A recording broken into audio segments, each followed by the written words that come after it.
Great. Good morning or afternoon, ladies and gents. And so the next series of videos, and there's going to be quite a few here because I'm going to go through one at a time with these proofs. So if you're feeling like really comfortable with the proofs, you should definitely use this as a key, like attempted proof on your own, and then come back and maybe check to see my thinking process and how I attempted the proof or wrote the proof as a way of checking yourself. Now, if you're just not feeling comfortable with the proofs yet, and it is an unknown quantity, it's totally okay to not feel totally comfortable with proofs as of right now.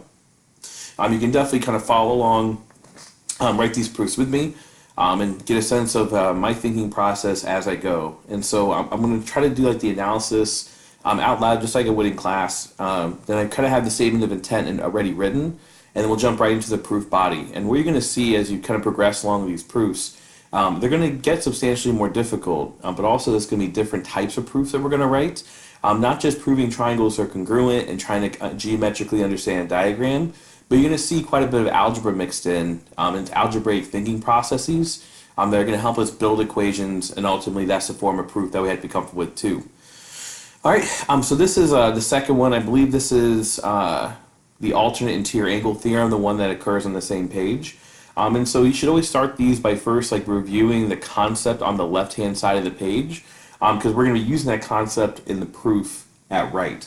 Okay, so without further ado, let's just jump into it. And so the first step here is we have to form some kind of analysis. Now, ultimately, the analysis should be really just kind of informal. But the big outcome here is we have to have a sense of how we're going to prove this. Maybe not in perfect detail, maybe not a perfect process, but we should have a sense of it. So let's just get into it. So if we kind of back up here, we're told two really important givens. We're told that AM and NC are not congruent, but parallel. Remember the two vertical slashes being parallel.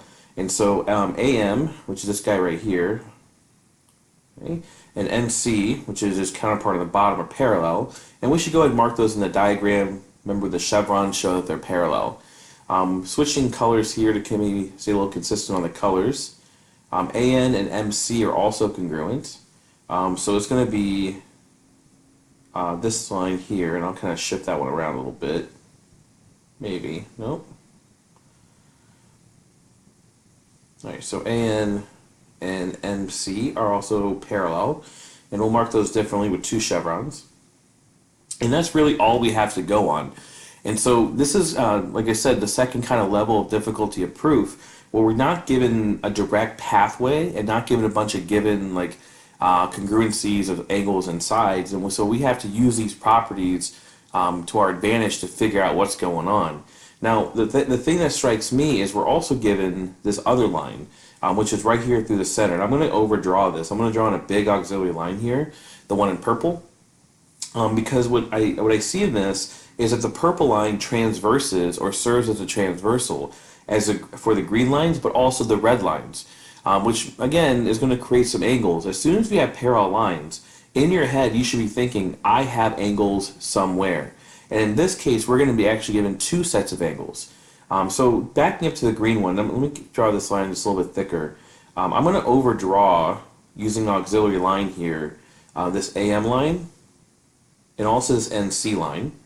And then combine that with the purple line, we have angle pairings. In fact, we have a lot of angles. But the one that we should be interested in are the angles that occur, let me back this down a little bit, are the angles that occur right here and right here, which I'm going to label just angle 1 and angle 2, so our conversation goes a little bit easier.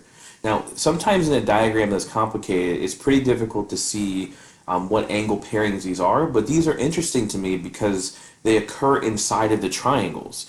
And so although this other one's kind of in these spots, and I kind of lightly dotted it here, it's like here, here, and here, those aren't part of our triangles, and so we should be concentrating on the ones that are inside of our triangles. Now, in terms of naming this, again, that might be difficult to see, so let me kind of redraw the diagram up here. So there's our top line, there's our bottom line, and then we have this purple transversal that crosses in between them. If we look at the angles in the 1 and 2 position, here and here, we should notice that these are inside the parallel lines, but on either side of the purple transversal. And so we have angle 1 and angle 2, because the lines are parallel, to be given by alternate interior angles. Okay? That's really good news because that gives us one set of congruent angles, and since we have to prove triangles are congruent, we're going to need angles and side lengths to do it. So if we shift our attention and use similar thinking on the red lines now, okay, so the AN and MC lines, and again using the purple line as a transversal, we are going to have another set of angles. In fact, we're going to have the same type of angles, but going the other direction. And so we have angle 3 and we have angle 4 also being congruent. You might have to like turn your head to the left to maybe see this, or again we can kind of maybe redraw it kind of off to the side. Here are the red lines, and then here's the purple line. Okay. And angle 3 and angle 4 occur in those spots. Okay, so we have angle 3 and angle 4 also going to be alternate interior angles.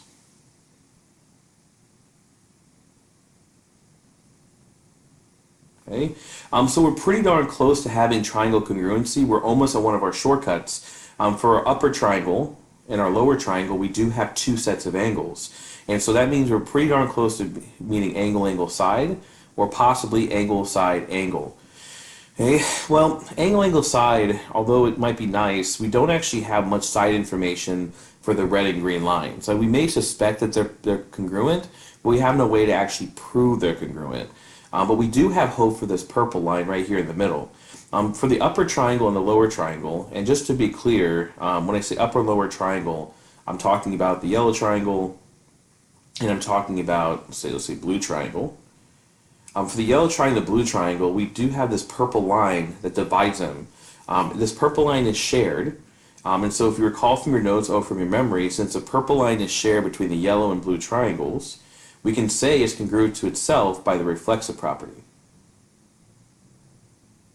Okay, and so that means we do have angle side angle because if you look at the order of events, we have the red angle kind of serving as angle 1 that goes into the side, the reflexive side, that meets immediately to another angle, which I'm going to call angle 2, and then also repeats for the blue triangle. We have angle 1 directly into a side 1, directly into an angle 2. And so we're definitely going to use angle side angle.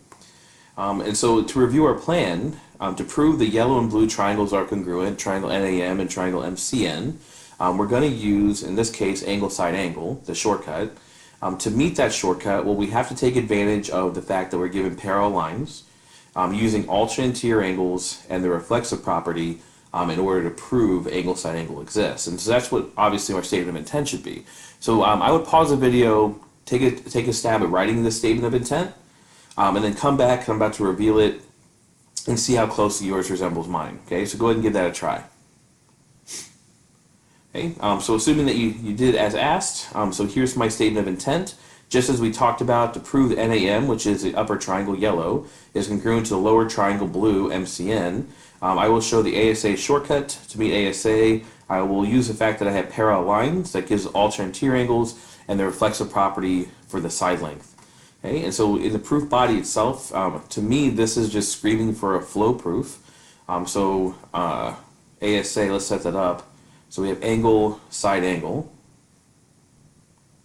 Okay, and so now we just have to name them. Now, luckily, we kind of numbered them up here, and so we don't have to use like the 3-letter naming convention, which tends to get a little confusing. But one set of angles was angle 3, and that's going to be congruent to angle 4. And we know this is true because of alternate interior angles.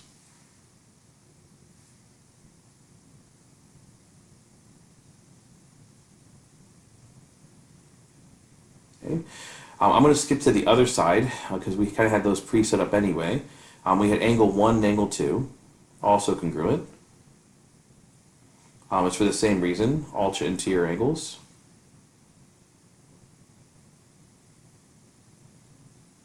Okay, and then we have the side information right in the middle. I would color it purple. Okay, so this one we do have to use the letters, but it's just going to be MN as a line segment, congruent to itself. Ooh, that's a terrible symbol. Try it again. MN because of the reflexive property.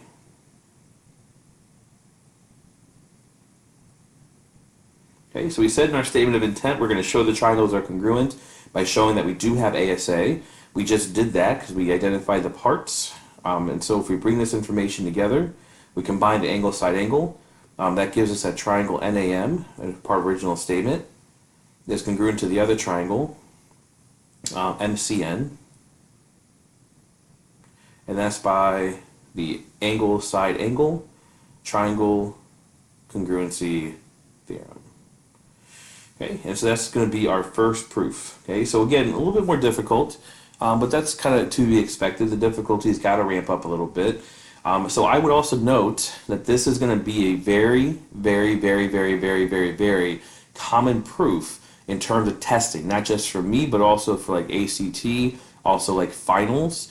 So like this idea of taking what we call a parallelogram and proving that the upper and lower triangles are congruent by kind of drawing a line through the middle, using angle side angle, using the reflexive property, is something that I would store in my memory. Okay, that's my fair warning to you.